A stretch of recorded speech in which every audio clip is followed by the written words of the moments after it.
Hi, I'm Jason Hecker with Egon Zender. I lead the global marketing practice for the firm. And in conjunction with the 10th annual Kellogg Marketing Leadership Summit, we're talking with leaders across industries about the future of marketing. So I'm thrilled in that capacity to be talking to Brad Hiranaga, the Chief Brand Officer for North America with General Mills. Thanks for joining me, Brad.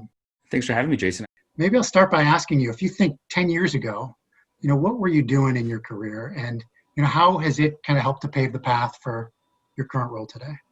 I feel like 10 years ago was January 2020. Is that, but the real 10 years ago. I think it's a great question. It was, back in 2010 for me, I was leading a digital strategy group in General Mills, and we had been briefed on saying, hey, help us figure out what does the future of marketing look like. And within CPG, we were behind where the consumer was and how they were engaging with brands and how they were using technology. And so it was a pretty exciting time because I was able to really come in and attack a problem that we knew we needed to advance. We needed to not only change, our approach to marketing, but processes and structures and talent and just the overall way that we went to market. And so I was fortunate to have a number of folks that we just recently hired in that were doing more digital strategy jobs at either agencies or technology companies, and tried to figure out where to place them into different brand teams. And so the questions they would ask and the provocations they would have really started to kind of disrupt a lot of the ways that we were working, both in positive and negative ways. There's never been a time where, when I've talked to people, they felt like the pace of change for everybody, consumers or businesses alike, is incredibly rapid. So I'd be interested to hear, how do you feel like General Mills has responded and adapted in this kind of time? Our real purpose as a company has always been to serve the world food people love, and that's worked well for us, and it's been important to have that kind of as a North Star. But the catalyst of COVID really coming toward us, we really had to shift that purpose to being about serving the world the food that people need. Everything became a lot more humanized in terms of how we had to think about the way that we work together and then what we were doing for our consumers. And so, we were all living with COVID. We're all stuck at home. We all know people, either our families or others, that are losing jobs. Things are challenging with kids learning from home and all these other things that are stressors. And I think that context and sharing that context amongst other people in your community and your colleagues and your friends and just the whole world really now, I think has given us a deeper sense of empathy than we've ever had before. And that makes us better marketers overall.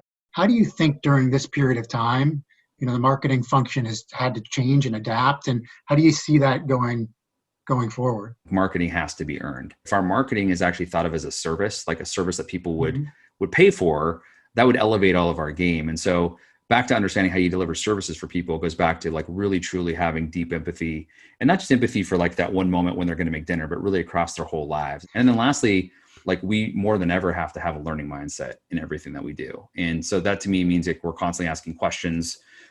We try to learn it all versus know it all, things like that.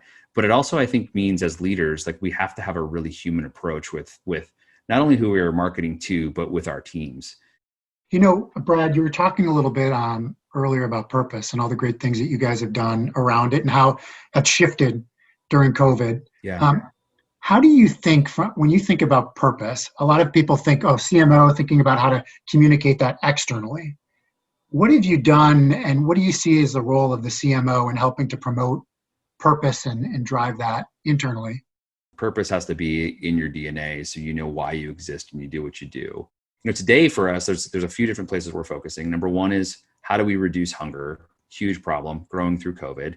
A second is, how do we heal our planet and how do we regenerate it, because we're using it for making food and we need to use it for making food for generations to come.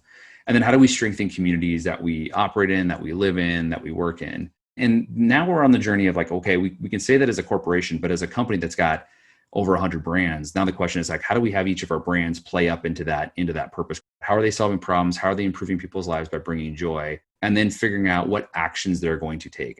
Switching topics a little bit, diversity and inclusion is more and more on people's minds. Tell me a little bit about what marketing inclusivity means to you as a leader at General Mills. I think as a marketer, for me, like really understanding, being curious about different groups of people, being curious about culture, taking an active role and helping actively build and shape what that culture looks like is all really part of what marketing is now.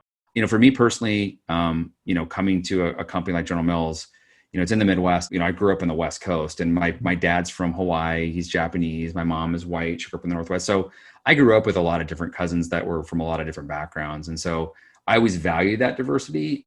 And internally at Mills, we've done a lot of things. Like we have this conversation with the whole company called Courageous Conversations, which we tackled really hard topics around things of racism or around understanding how we can actually show up as allies in ways that maybe we haven't before as leaders or as employees. But that learning is not enough. And that's where I think then it turns into action. So how can we do things where we take a difference? And that's where I feel like, my job as a leader is really to build the right kinds of teams that are going to be able to support all different kinds of philosophies, all different kinds of diversity, and be inclusive about it. Well, I can tell you guys are, both yourself and the organization. Brad, thanks for sharing on so many different topics. And I appreciate you joining me. Thanks, Jason, for the time. I love the questions, and I appreciate you taking the time to talk to me.